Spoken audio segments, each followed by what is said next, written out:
आज जो कहानी मैं आपको बताऊंगी ना, उसको सुनने के बाद आप भी रात को अकेले घर में रुकने की हिम्मत बिल्कुल भी नहीं करने वाले हो। तो ये कहानी मुझे मेरे एक सब्सक्राइबर ने बताई है, जो कि झारखंड से बिलोंग करती है, पर प्राइवेसी की वजह से मैं उसका नाम रिवील नहीं कर रही। लेकिन कहानी को समझने के लिए रेफरेंस के तौर पर हम उसका नाम प्रिया रख देते हैं। अब प्रिया की फैमिली में जो है 4 लोग हैं। माँ है, पापा है, भैया है और वो खुद है। और ये इंसिडेंट उनके साथ होता है 2023-24 में।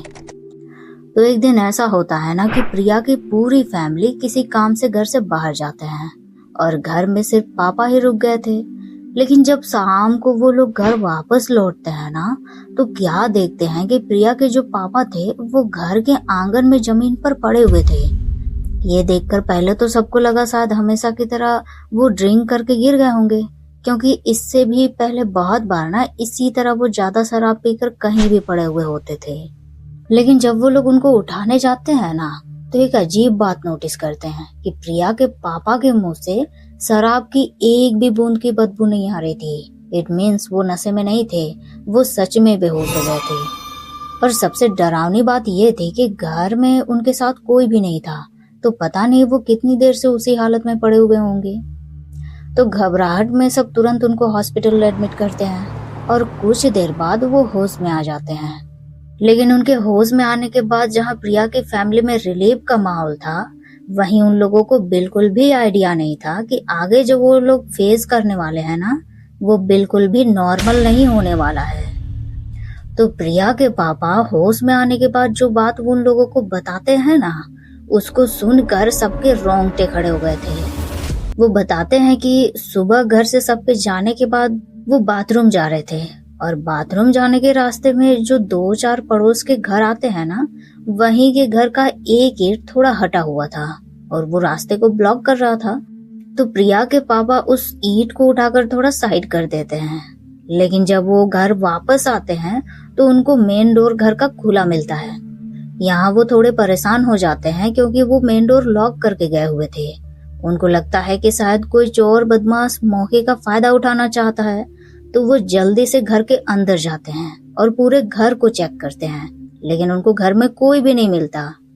लेकिन जैसे ही वो आंगन में आते हैं ना, उनको एक आदमी सामने दिखाई देता है जो उनकी तरफ पीठ करके खड़ा हुआ था और बिल्कुल उसने उन्हीं की तरह कपड़े पहने हुए थे। पहले तो प्रिया के पापा को लगा शायद ये उनका वहम है, इसीलिए वो उसे आवाज देते हैं।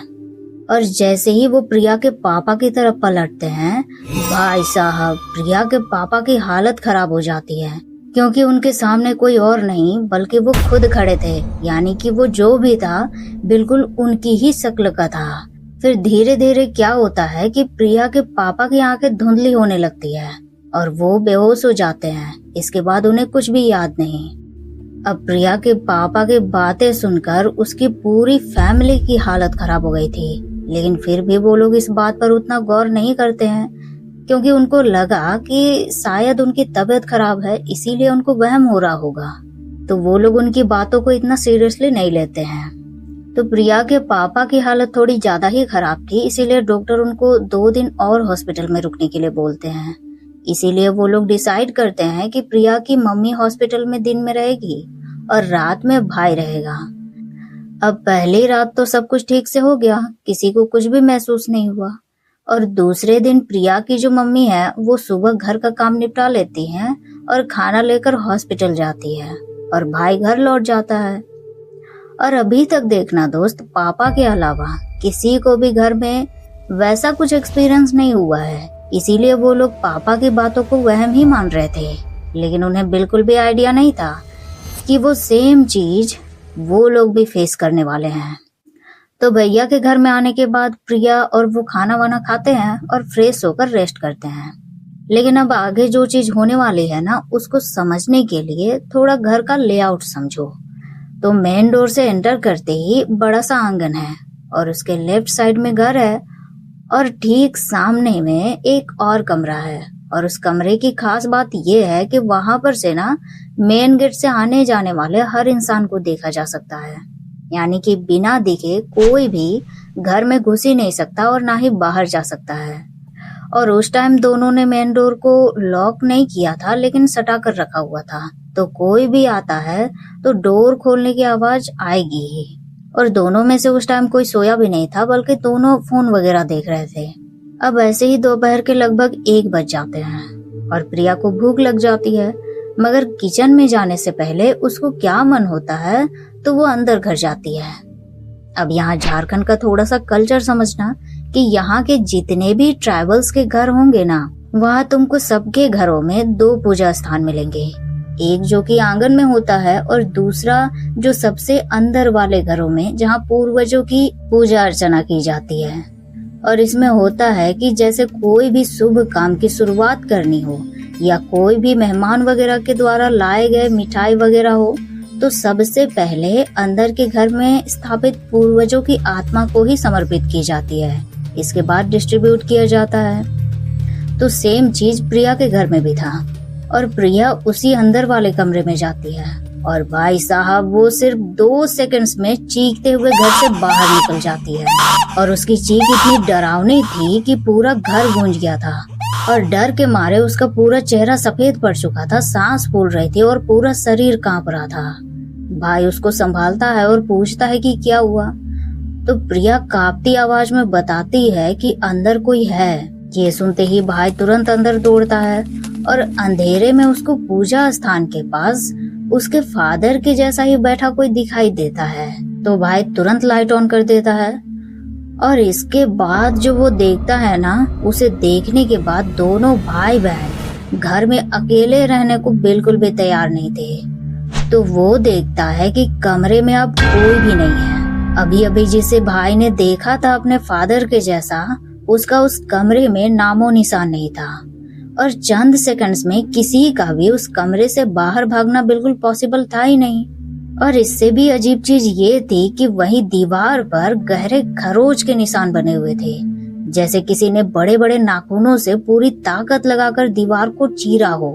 और मिट्टी की दीवार पर बड़े पैरों के निशान भी थे, जो नॉर्मल इंसान से कुछ ज्यादा ही बड़े लग रहे थे, जैसे कोई बहुत भारी चीज दीवार पर लात मारने की कोशिश की हो। लेकिन सबसे घिनौनी चीज क्या थी पता है? वहीं पूजा स्थान के पास किसी ने पेशाब भी कर दिया था और कमरे में बदबू ऐसे फैली थी जैसे सड़े हुए जानवर और गंदी नाली की स्मेल एक साथ फैल गई हो। इसके साथ ही वहाँ जितने भी मटके रखे हुए थे सब फूटे हुए थे और सारा सामान बिखरा पड़ा था। पूरा कमरा तहस नहस करके रखा हुआ था। ये सब देखते ही दोनों तुरंत मम्मी को कॉल करते हैं। मम्मी घर आती है और ये सब देखकर वो भी थोड़ा परेशान हो जाती है। वो पास के ही पंडित को बुलाती है। पंडित जी घर का शुद्धिकरण करते हैं और चले जाते हैं। अब ऐसा होते होते शाम के 7 बज चुके थे। तो भाई पापा के पास चला जाता है और प्रिया और उसकी मम्मी घर में ही रुकते हैं। अब पूजा पाठ करने के बाद घर का माहौल थोड़ा नॉर्मल हो गया था।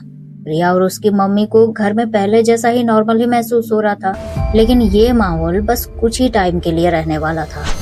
तो रात के लगभग 2 बजे के आसपास भाई का कॉल आता है कि पापा फिर से बेहोश हो गए हैं, उनकी हालत खराब हो गई है और डॉक्टर चेकअप कर रहे हैं। तो प्रिया की मम्मी सोचती है कि उसी वक्त वो भी हॉस्पिटल के लिए निकल जाएगी।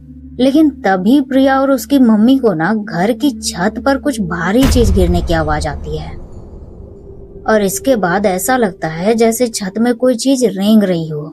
अब प्रिया की मम्मी थोड़ी ब्रेव किस्म की इंसान थी, तो वो डरती नहीं और हिम्मत करके आंगन में आ जाती है और ऊपर देखने लगती है। और जो नजारा वो देखती है ना, वो आज भी उन्हें सोने नहीं देता। वो देखती है कि उनकी पूरी छत बड़ी बड़ी काली बिल्लियों से भरी पड़ी है। बिल्लियों की बड़ी बड़ी आंखें चमकती हुई सब एक टक प्रिया की मम्मी को ही देख रही हैं और फिर वो एक एक करके रोना शुरू कर देती हैं।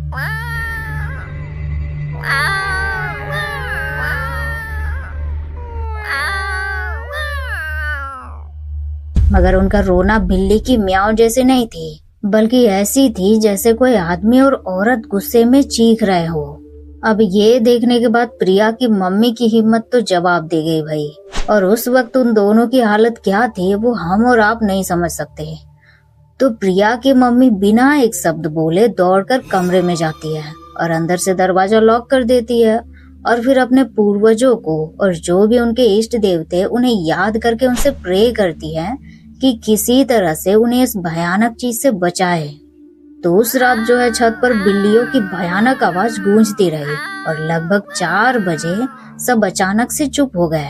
और उसी वक्त भाई का भी कॉल आ जाता है और वो बताते हैं कि प्रिया के पापा को होश आ गया है। तो रात के इस भयानक मंजर को फेस करने के बाद प्रिया की मम्मी ने बिल्कुल भी देरी नहीं की और अगले दिन सुबह होते ही ओझा को बुला लिया। अब ओझा जो होते हैं वो भूत वगैरह को भगाने वाले बाबा होते हैं। तो प्रिया के घर आने के बाद ओझा पूरे घर को देखते हैं और बताते हैं कि प्रिया के पापा ने जो पड़ोस के घर के बाहर की ईंट साइड करी थी ना, ये बात उन्हें पसंद नहीं आई थी। तो उन्होंने प्रिया के पापा के ऊपर ब्लैक मैजिक किया और एक एंटिटी को उन्हें नुकसान पहुंचाने के लिए उनके पीछे भेजा था। मगर घर के जो पूर्वज थे और इष्ट देव थे उनकी वजह से वो ऐसा नहीं कर पाए। अब ये सुनने के बाद तो ऑब्वियस सी बात है कि प्रिया की फैमिली को पड़ोसियों से डर लगने लगा था और अब जो है वो हमेशा उनसे दूरी बनाकर ही रखते हैं।